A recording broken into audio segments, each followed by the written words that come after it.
They say money can't buy happiness, but Sarah was done crying in a cramped 2-bedroom apartment that smelled like burnt toast and broken dreams.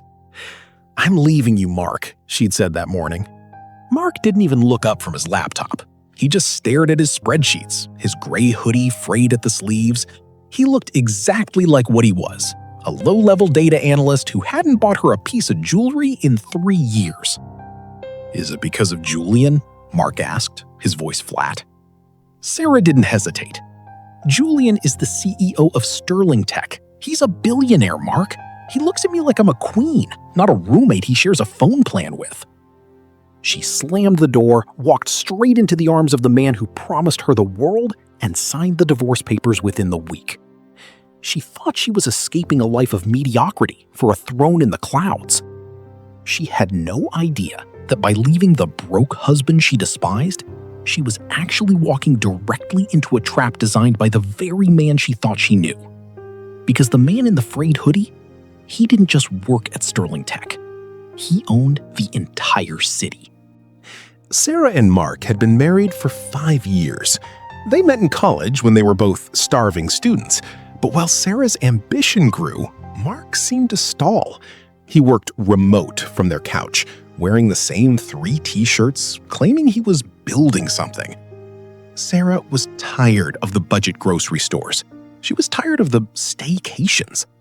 When she met Julian at a high-end charity gala she'd squeezed into on a friend's invite, the contrast was blinding. Julian was everything Mark wasn't. 6'4", custom Italian suits, and a smile that whispered private jets and penthouse suites. He pursued her aggressively. Flowers delivered to her office every hour. A Cartier bracelet, just because. "You deserve a man who matches your worth, Sarah," Julian whispered over a $600 steak. 3 months later, the divorce was finalized. Sarah moved into Julian's glass-walled mansion overlooking the Pacific. She felt like she'd finally won. She was living the bright luxury dream.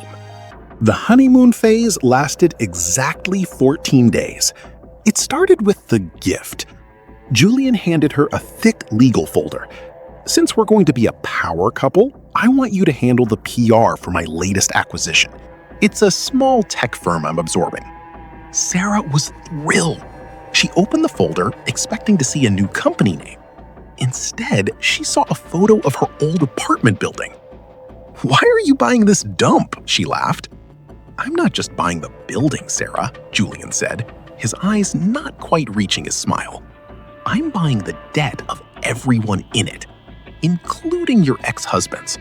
I want to make sure he's taken care of." Sarah felt a chill.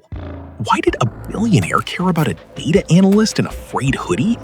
Julian's obsession with Mark seemed personal, almost competitive. That night, she found Julian in his study. He wasn't looking at stock markets. He was scrolling through Mark's Instagram, an account Mark hadn't updated in 2 years. "Julian?" she asked. He shut the laptop instantly. "Go back to bed, Sarah. I'm just making sure our past doesn't haunt our future." Sarah decided to check on Mark. She told herself it was pity, but it was actually curiosity. She expected to find him evicted, maybe living in his car. She drove to their old neighborhood, but when she arrived, the apartment building was gone.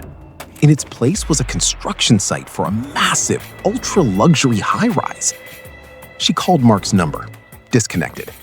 She went to his old office. They told her Mark hadn't worked there in years. "Wait," Sarah said to the receptionist. "Mark Davis? He was a senior analyst here." The receptionist laughed. "Honey, Mark Davis was a consultant for 3 weeks back in 2018. We haven't seen him since." Sarah's head spun. If Mark wasn't working, how had they been paying the bills? She realized then that Mark always handled the finances. He gave her an allowance every month that was exactly what a middle-class salary would afford. He never complained about money, but he never spent it either. She rushed back to the mansion to confront Julian, and she found him in the garage, screaming at someone on the phone. "I don't care what the board says. If he wants to sell his shares, we buy them through the shell company. I will not let him tank the IPO." Julian saw Sarah and hung up. His face transformed from a mask of rage to a calm, practiced smile. "Is everything okay, darling?" "Who is he, Julian? Who are you trying to buy out?" Julian walked closer, his presence suddenly suffocating. "Business is complicated, Sarah. Stick to the galas." Sarah wasn't a trophy wife. She was a smart woman who had been blinded by glitter. She waited until Julian left for a business trip to Tokyo. Then she used her new security clearance to enter his home office. She bypassed his encryption. Julian was arrogant enough to use her birthday as a secondary passcode and opened the files on the Sterling Tech merger. Her heart stopped. Sterling Tech wasn't Julian's company. He was the CEO, yes, but he only owned 5% of the shares.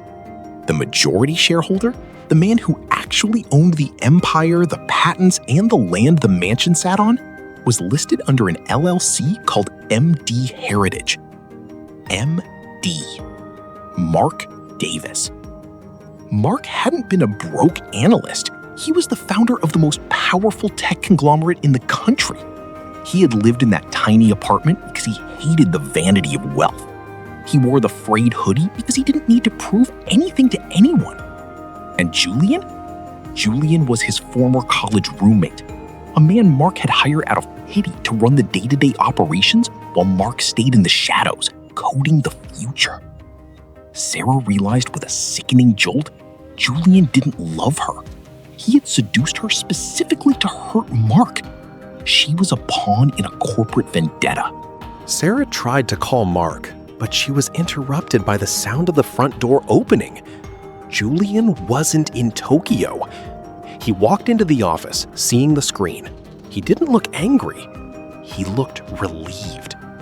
"Now you know," Julian said, pouring a glass of scotch. "Mark has everything. The brains, the billions, and he had you. I wanted to see if I could take the one thing he actually valued." "He doesn't value me," Sarah yelled. "He let me leave. He let me think we were poor." "Because he was testing you, Sarah," Julian sneered, "and you failed." Here's the fun part. Mark is stepping down. He's liquidating MD Heritage. When he does, Sterling Tech collapses. I lose my job, my reputation, and this house. Good, Sarah spat.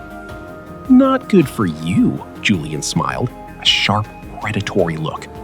I've spent the last month transferring your personal assets, the jewelry, the cars, the trust fund I set up for you, into a series of offshore accounts in your name. If the company goes down under investigation for embezzlement, it's not me the feds are coming for. It's the woman who left a billionaire for a CEO and suddenly became very, very rich. Julian had framed her.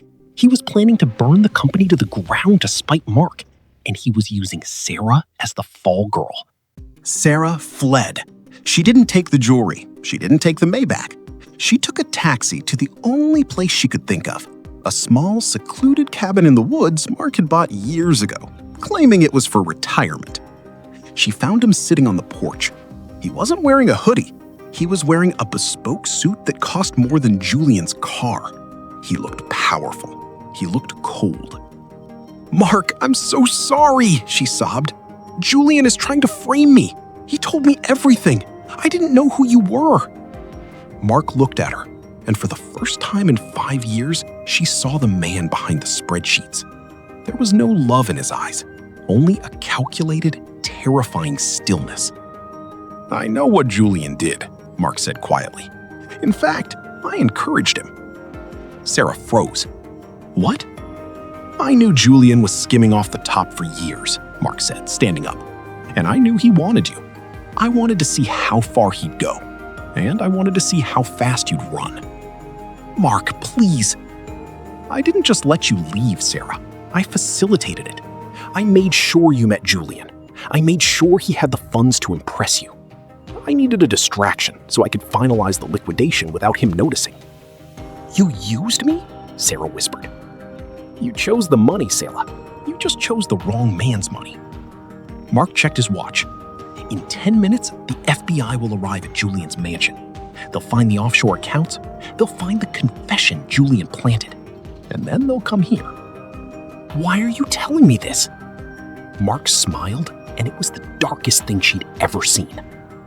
Because the cabin isn't in my name. I sold it to you through a third party 6 months ago, using the allowance I gave you. This is your primary residence now, Sarah. And inside that shed, Mark gestured to a small building behind the cabin. That's where Julian's body is. Or it will be, once the police find the evidence I've left linking you to his disappearance after your little lover's quarrel tonight.